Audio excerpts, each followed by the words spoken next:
ಎಲ್ರಿಗೂ ನಮಸ್ತೆ. ಇವತ್ತು ಬೆಳಗ್ಗೆ ತಿಂಡಿಗೆ ಉಪ್ಪಿಟ್ಟು ಬೇಗ ಉಪ್ಪಿಟ್ಟು ಮಾಡೋದು ಹೇಳ್ಕೊಡ್ತೀನಿ, ಕಲ್ತ್ಕೊಳ್ರಿ. 2 ಸ್ಪೂನ್ ತುಪ್ಪ ಹಾಕೊಂಡೆ, ರವೆನ ಪಟ ಅಂತ ಹುರ್ಕೊಂಡೆ. ಆಮೇಲೆ ಅವರೆಕಾಳು, ಟೊಮೊಟೊ, ಈರುಳ್ಳಿ ಎಲ್ಲ ಒಗ್ಗರಣೆ ಹಾಕೊಂಡು ಚೆನ್ನಾಗಿ ಹುರ್ಕೊಂಡೆ. ನೀರು, ಉಪ್ಪು ಮತ್ತು ರವೆನ ಹಾಕ್ಬಿಟ್ಟು ಮಿಕ್ಸ್ ಮಾಡಿದೆ. ಲಾಸ್ಟ್ ಫೈನಲ್ ಟಚ್ಚು ಕೊತ್ತಂಬರಿ ಸೊಪ್ಪು, ಕಾಯಿ ಮತ್ತು ನಿಂಬೆಹಣ್ಣು.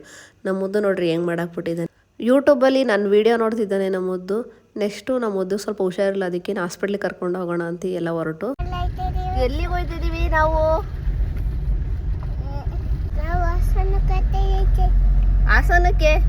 ಹಾಸನಕ್ಕೆ ಏನಪ್ಪ ಇದ್ದೀವಿ? ಹಿಂಗಂದ್ರೆ ಸಿರಪ್ ತರಕ್ಕೆ ಹಾಸನಿಗೆ ಹೋಗ್ಬೇಕಾ? ಸಿದ್ಧಗಂಗಾ ಹಾಸ್ಪಿಟ್ಲಿಗೆ ಹೋದು ಫಸ್ಟು ಕಾರ್ಡ್ ಮಾಡಿಸ್ಕೊಂಡು ವೈಟಲ್ಸ್ ಚೆಕ್ ಮಾಡಿಸ್ಕೊಂಡು ಆಮೇಲೆ ಡಾಕ್ಟ್ರ್ ಅಡ್ವೈಸ್ ಎಲ್ಲ ತೊಗೊಂಡು ಮೆಡಿಸನ್ ತೊಗೊಂಡು ಮನೆ ಕಡೆ ಹೊರಟು. ಹೋಗ್ಬೇಕಾದ್ರೆ ನಮ್ಮದು ಕುದುರೆ ನೋಡಿ ಕಿರುತ್ತಾ ಇದ್ದಾನೆ. ನಾಳೆ ಹಬ್ಬ ಅಲ್ವಾ, ಸಂಕ್ರಾಂತಿ ಬೇಕಾದ್ದೆಲ್ಲನೂ ತೊಗೊಂಡು ಆಮೇಲೆ ಎಲ್ಲರೂ ತಿನ್ನಬೇಕು ಅನ್ನಿಸ್ತು. ಅದಕ್ಕೆ ಹೋಗ್ಬಿಟ್ಟು ಬೇಬಿಕಾರ್ನ್ ಮಂಚೂರಿಯನ್ ಮತ್ತು ಐಸ್ ಕ್ರೀಮ್ ತಿನ್ಕೊಂಡು ಮನೆ ಕಡೆ ಹೊರಟು.